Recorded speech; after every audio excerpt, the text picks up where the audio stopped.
El 2024 ha sido un año cargado de eventos trascendentales, sonados casos judiciales, importantes reformas, algunas aprobadas y otras fallidas, y uno que otro escándalo.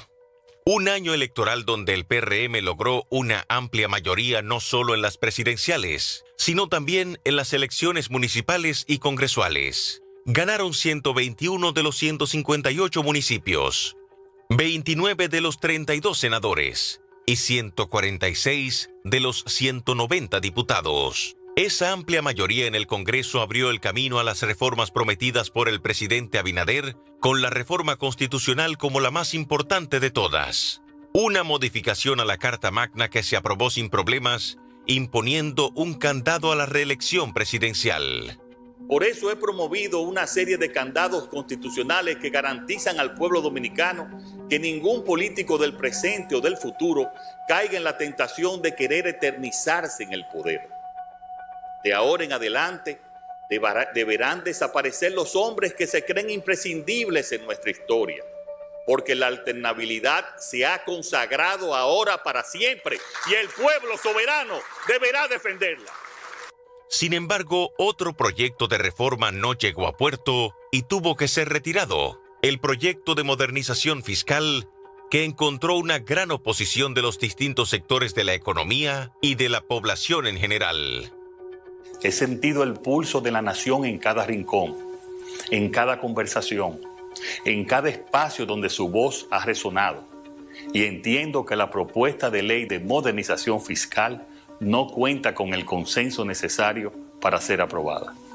Los grandes casos judiciales por corrupción también acapararon la atención del país. No solo los del pasado gobierno, como la Operación Antipulpo, Coral o Medusa, sino también del actual, como la Operación Camaleón, con cuestionamientos a la actuación de la justicia a la hora de variar la coerción que se le había impuesto a los imputados. Otro tema que marcó la agenda del país durante el 2024 fue el conflicto haitiano, la grave situación de violencia en el vecino país, los encontronazos diplomáticos entre ambos países y la deportación de indocumentados.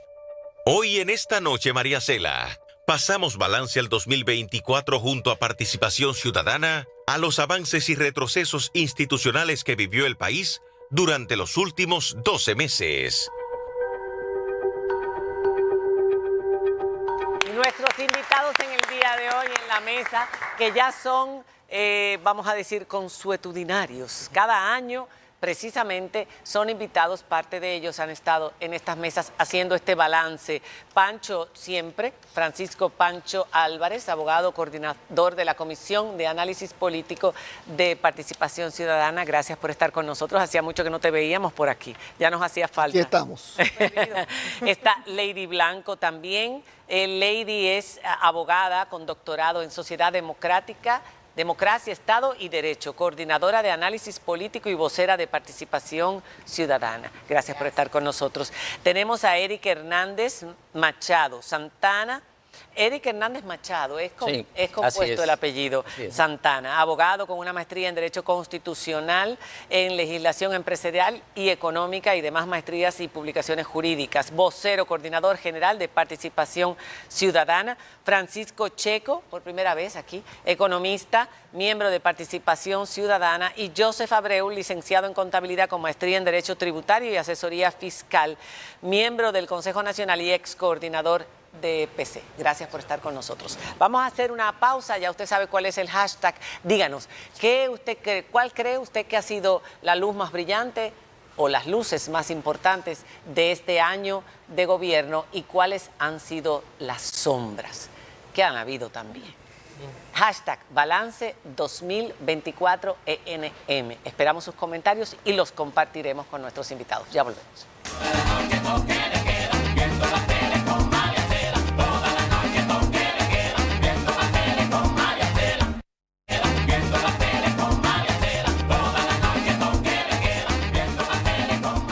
Aquí estamos bailando, disfrutando de nuestro jingle que nos hizo Johnny Ventura. Señores, vamos a empezar hablando de las luces rápidamente, las luces más importantes y si ellas vinieron acompañadas de alguna sombra, porque siempre hay dos caras de la moneda. Cuéntanos, Pancho. Bueno, yo creo que este año quedó marcado por ser un año electoral. Se celebraron elecciones municipales en febrero y congresuales y presidenciales en mayo. Y la verdad que fueron muy bien organizadas, pasaron sin problemas. El órgano encargado de administrar ese proceso, la Junta Central Electoral, lo hizo muy bien. El órgano encargado de dirimir los conflictos que se presentaron también lo hizo muy bien, el Tribunal Superior Electoral. Y parecería que todo es aplauso en materia electoral, ¿no?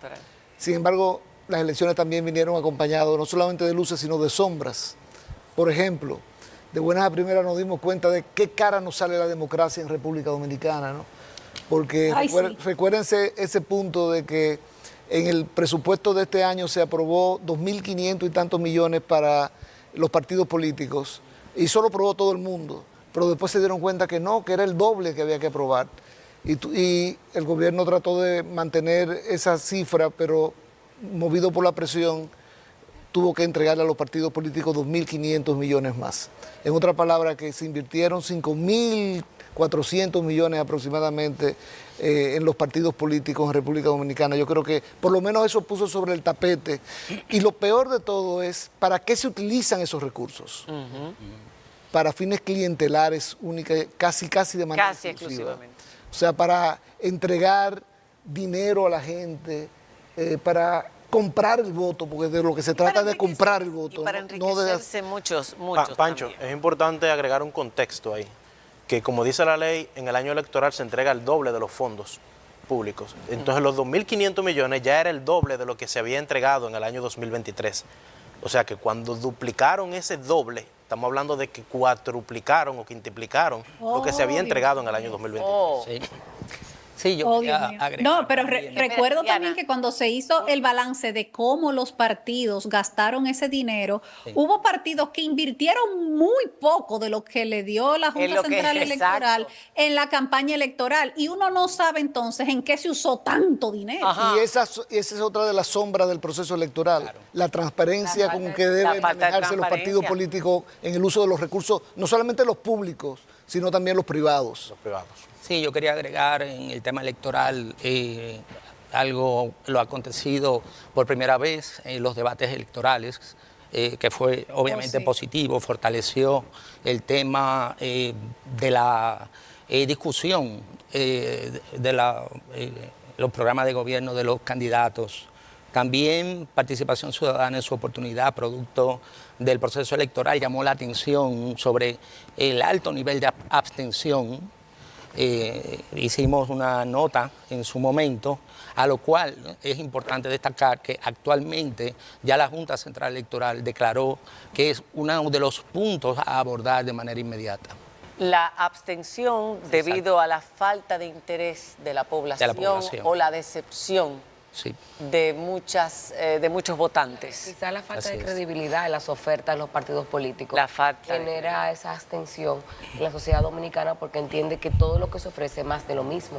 Y yo creo que debemos mirar y repensar la forma en que estamos haciendo política y la forma en que los partidos políticos están haciendo política.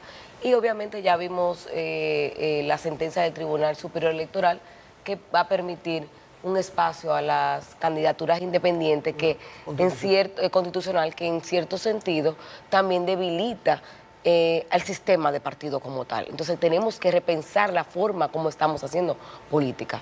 Este año entonces de elecciones dejó muchos aprendizajes. Así es. Ojalá que sean tomados en cuenta y la evaluación que está haciendo Participación, pues tomen las notas y cuando toque otra de las elecciones no tengamos que vivir lo mismo. Y por cierto, anuncio, esto es una primicia, ¿no? Que a principios de año vamos a publicar una evaluación del proceso electoral con recomendaciones que se está trabajando de manera continua en eso, porque no se trata nada más de ver pasar el proceso electoral, sino de ver cómo podemos mejorarlo. Claro. Ah, excelente.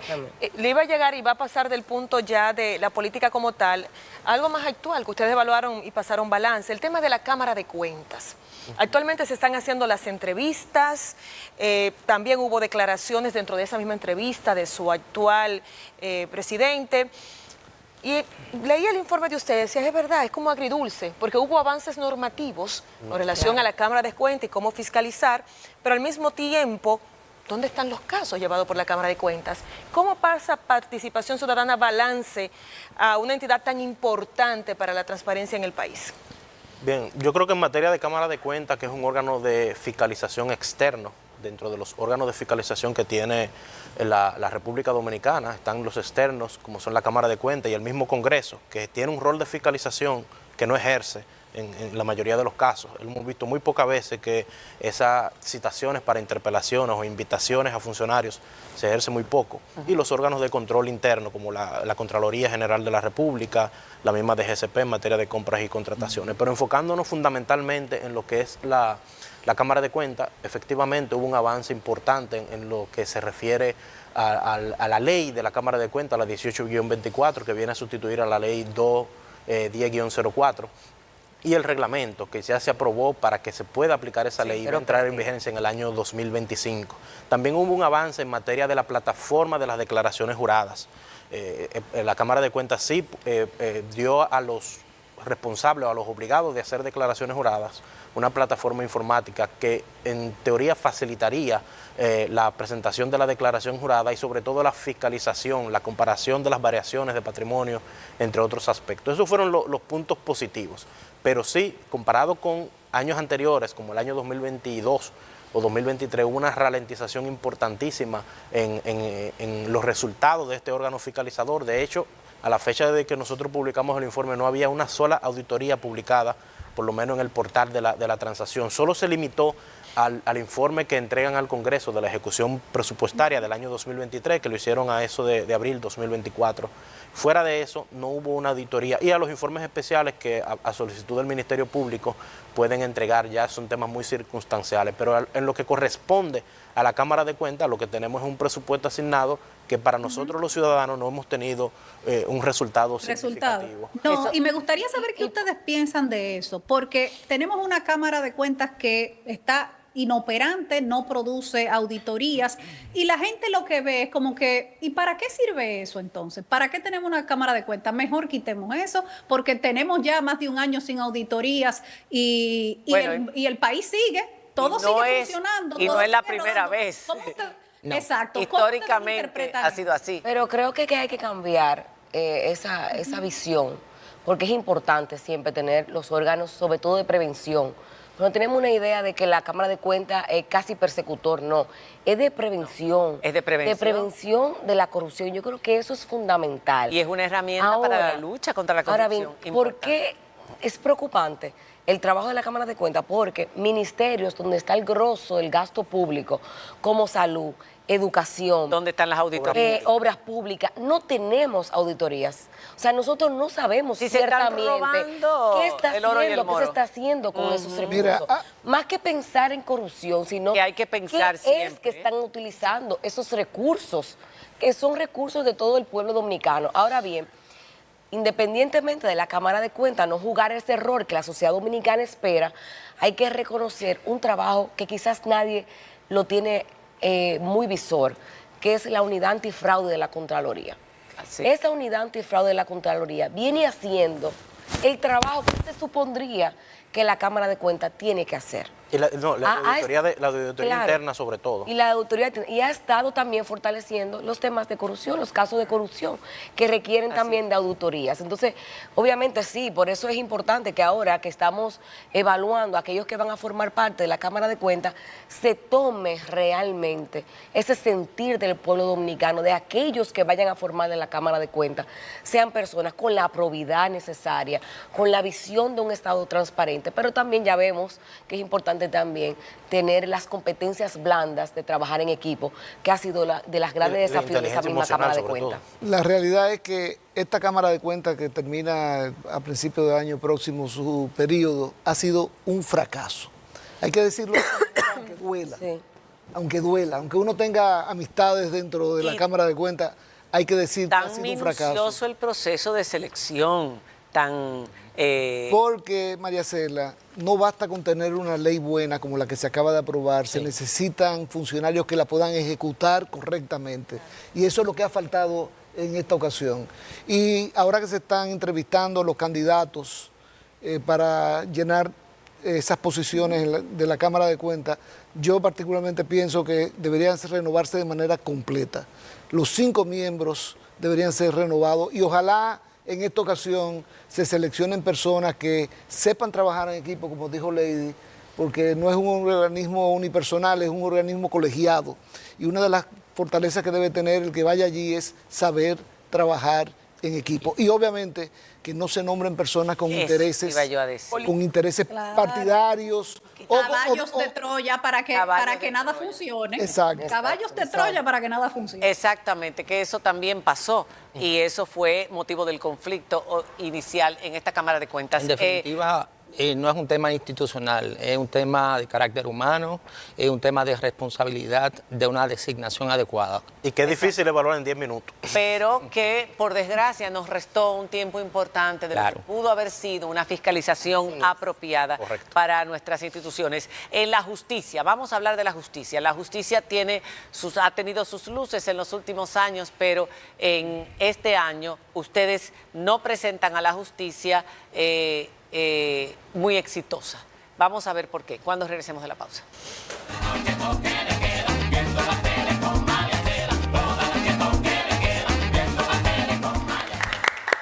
Bueno, el año que termina, según ustedes, una de las sombras ha sido el Poder Judicial.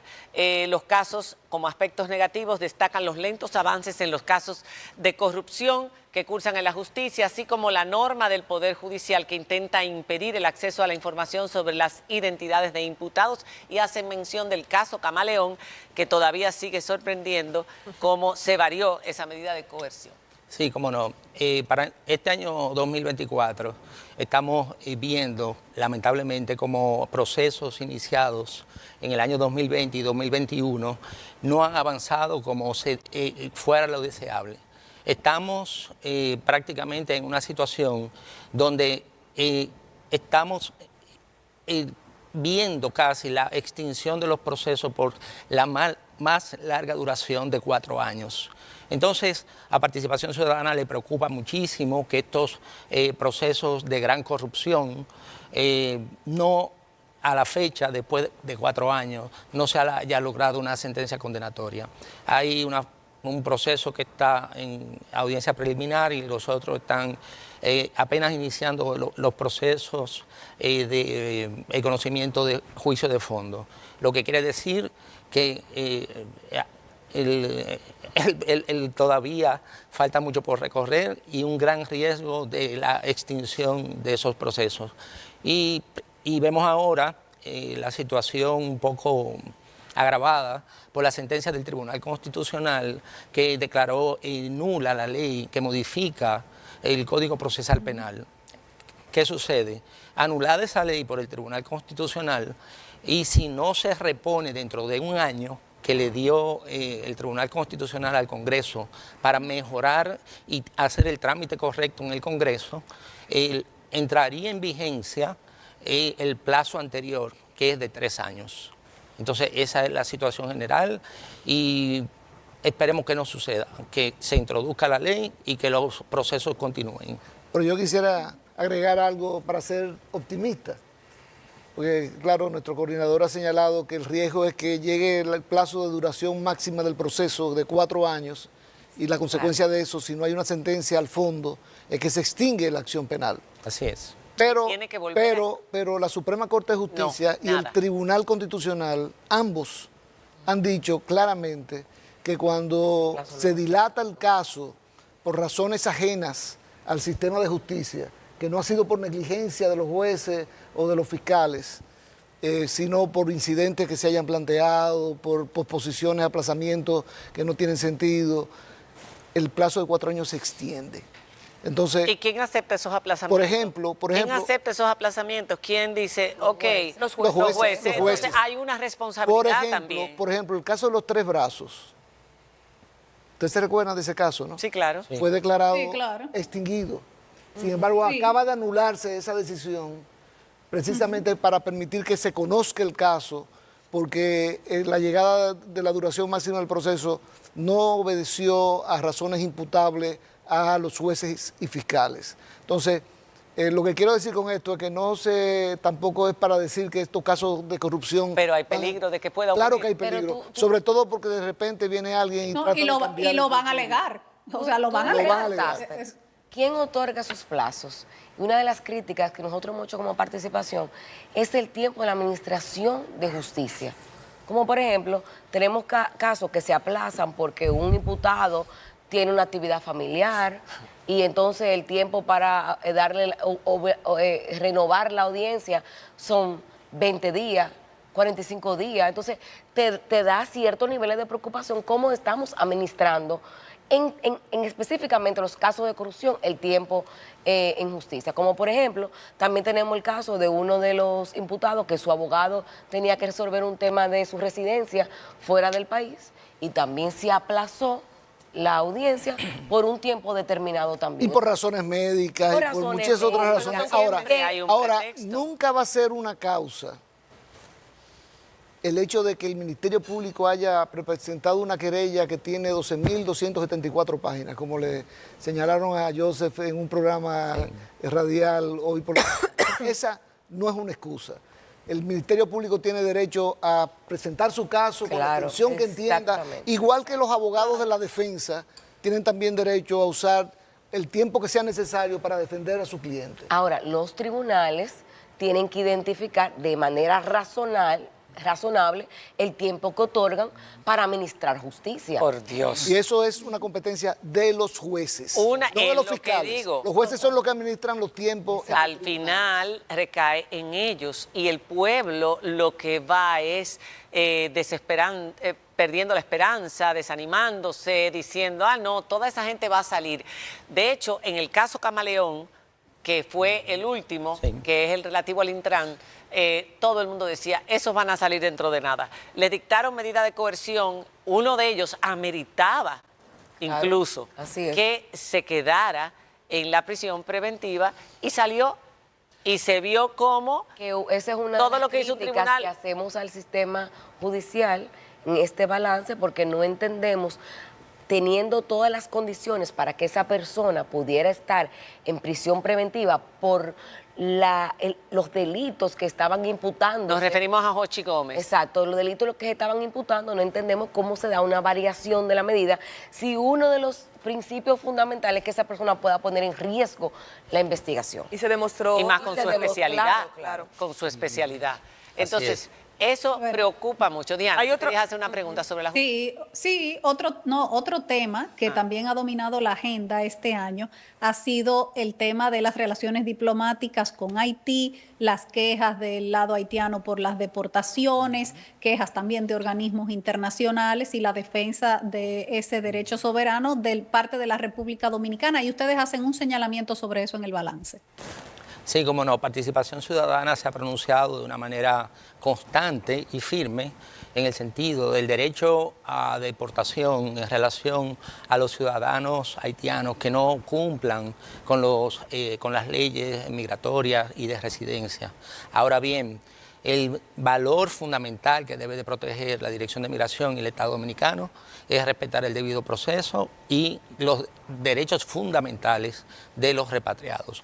Si no corresponde repatriarlo, no puede el Estado Dominicano repatriarlo. Ahora, todo Estado es soberano de mantener, número uno, la protección de la frontera y número dos, de fijar los criterios para los fines de residencia y migración y los criterios de repatriación, que son esencialmente que se cumplan con las leyes nacionales. Ustedes reconocen que hay un desborde en la migración irregular. Sí, reconocemos que hay un desborde. Y que nosotros somos parte, claro está, responsable. los responsables de ese Pero ¿cómo desborde se da? ¿Por qué son, se da el desborde? son entidades públicas y privadas también. Claro. Pero no solamente existe ese desborde per se, sino porque la economía de la República Dominicana demanda esa mano de obra.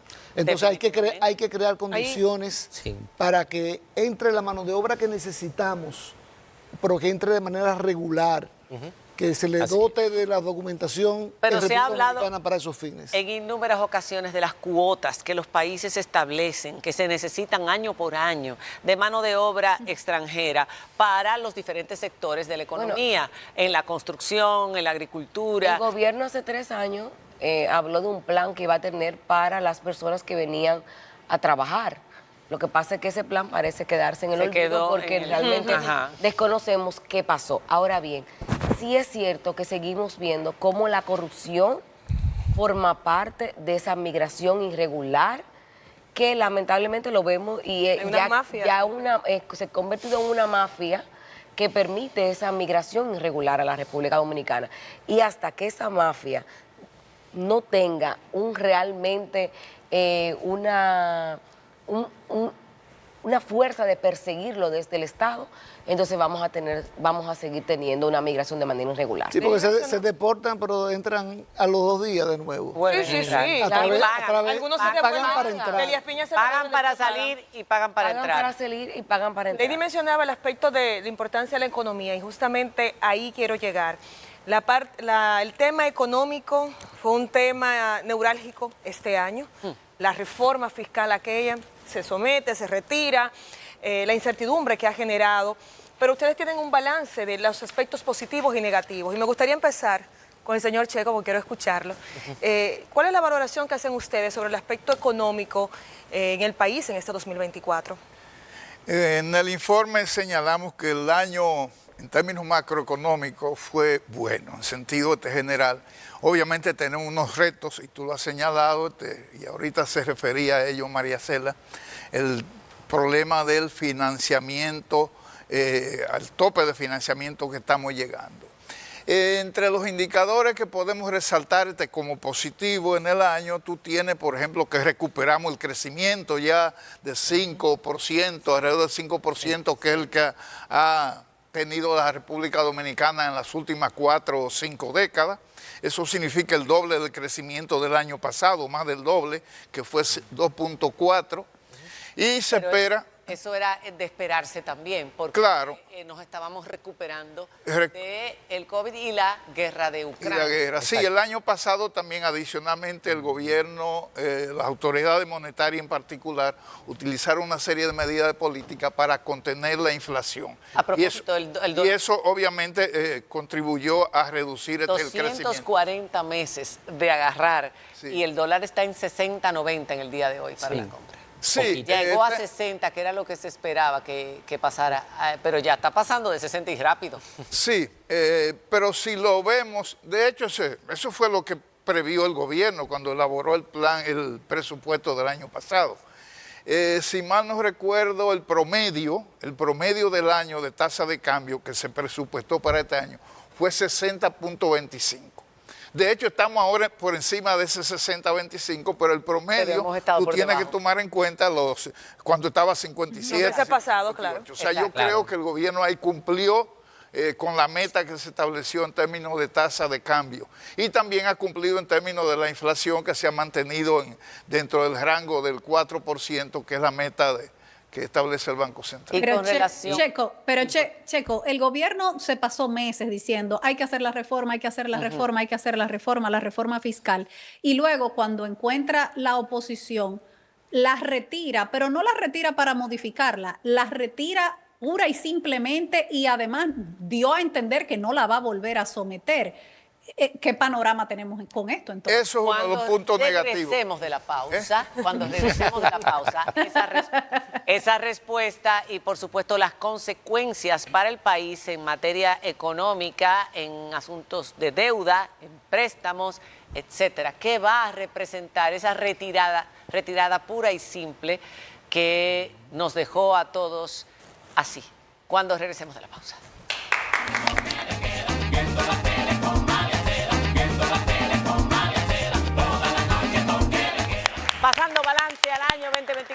que se está terminando con la gente de Participación Ciudadana, planteábamos, una de las críticas que hacían en su balance, en su informe del día de hoy, era precisamente el retiro de la reforma fiscal.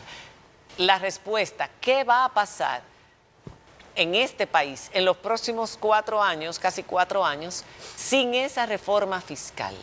O esa u otra, porque todos coincidíamos en que habían cosas que tenían que ser modificadas. Mira, exactamente, obviamente uno no puede decir qué va a pasar dentro de 4 años.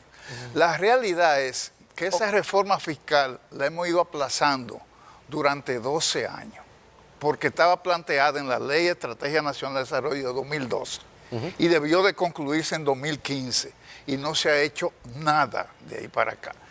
Y fíjate, la meta era de la establecida en el 2012, de en el 2021, pero en el 2025, ahora en el 2025, tener una presión tributaria de 21.5%, que es el promedio de América Latina actualmente. Sí. Obviamente eso es una aspiración, yo diría que bastante fuerte, pero como aspiración está bien. Lo grande es que no se ha hecho nada. Tenemos una presión tributaria de 13 y 14%, que es la misma, prácticamente la misma que teníamos en principio. De eso no hay duda. El retiro de eso obviamente manda un mensaje, y el mensaje es de que vamos a seguirnos endeudando, porque estamos recaudando un 14% y gastando un 18 o un 19% del PIB. Esa brecha de 4 o 5% es endeudamiento.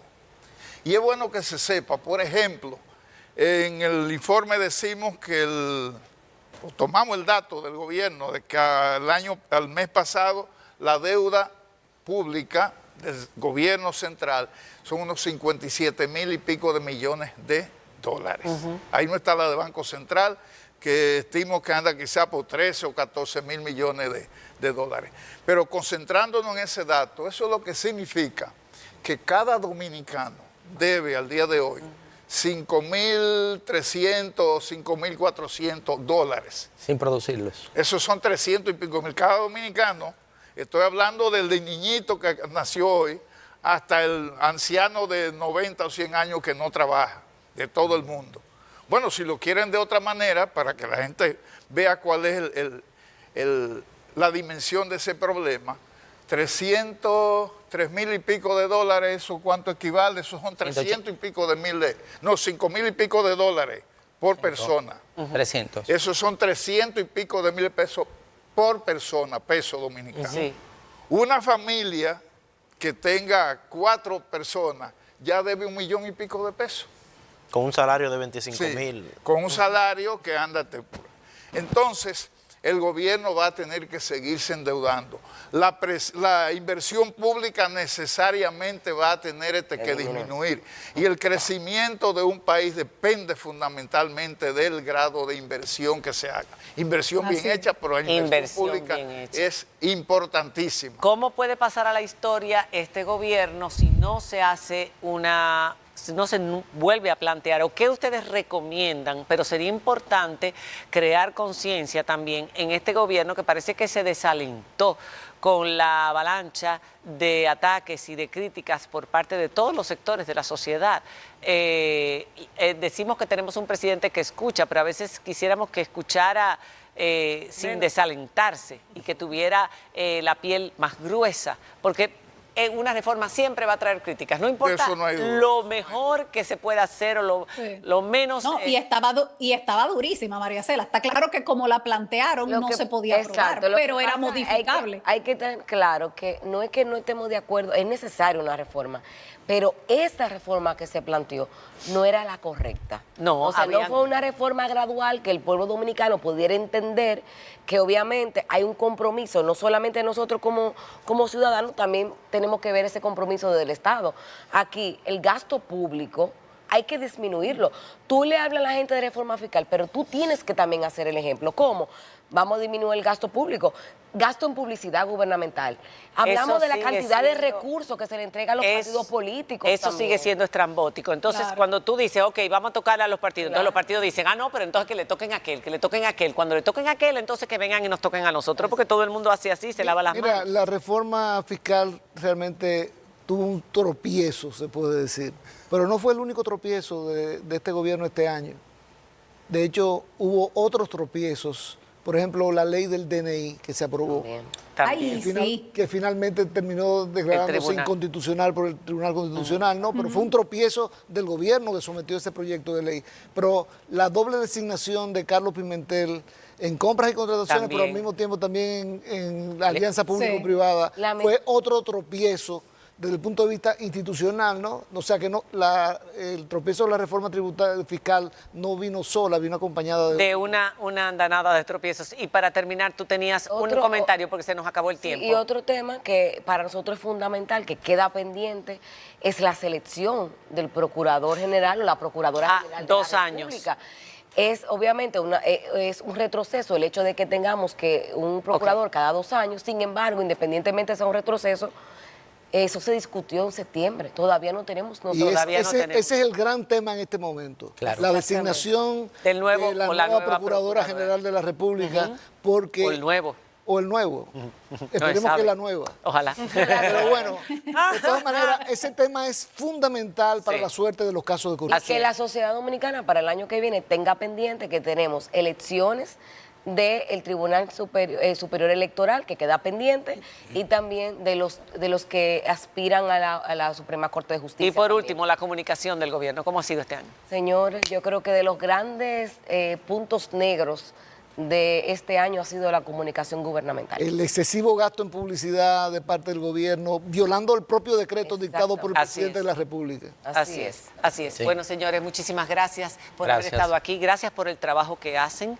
Vengan los fondos que vengan, porque sé que fueron y han sido cuestionados por el tema de los fondos. Es un trabajo que hacen de forma independiente hasta cierto punto, porque están hablando de nuestro país, de las cosas que nosotros sufrimos y vivimos todos los días, no defendiendo otros intereses. Para lo que importa, eso es lo necesario. Y nuestros voluntarios, todos los que estamos gente aquí que no cobra y que pone de su bolsillo, porque lo sello de su bolsillo muchas veces. Quiero celebrar dando las gracias, significando que Participación Ciudadana cumplió 31 años, y lo celebramos, que le dimos el premio anticorrupción a Marino Zapete. A Marino, nuestro querido Marino Zapete. Y sobre todo que celebramos el premio al voluntariado que se le dio a una miembro fundadora de Participación, doña Miriam Díaz. Bueno, pues un fuerte aplauso para nuestro querido Marino Zapete, que mereció este año el premio.